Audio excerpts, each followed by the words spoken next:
Μόνο να πω το παράδειγμα για το ασφαλιστικό. Ναι. Έρχονται και μας λένε ότι το ασφαλιστικό θα έχει τρύπα. Μα καλά.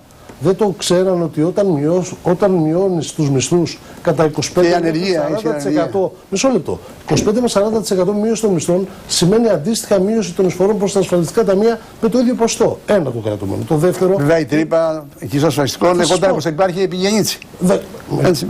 Κύριε Κουρί, 14 δις κουρεύτηκαν τα αποθεματικά. Το PSI ήταν η καταστροφή. Από το PSI. Μην ξεχνάμε το χρηματιστήριο, μην ξεχνάμε τα δομημένα ομόλογα. Μην ξεχνάμε τίποτα. Έχουμε λοιπόν τώρα μπροστά μας τη μείωση των μισθών. Άρα μειώνεις κατά 40% τις φορές των εργαζομένων στα ασφαλιστικά ταμεία. Ένα. Δεύτερον, έχεις 1,5 εκατομμύριο ανέργους. Αν δεν πάνε να βρουν αυτοί οι άνθρωποι δουλειά, το ασφαλιστικό σύστημα δεν θα είναι ποτέ βιώσιμο.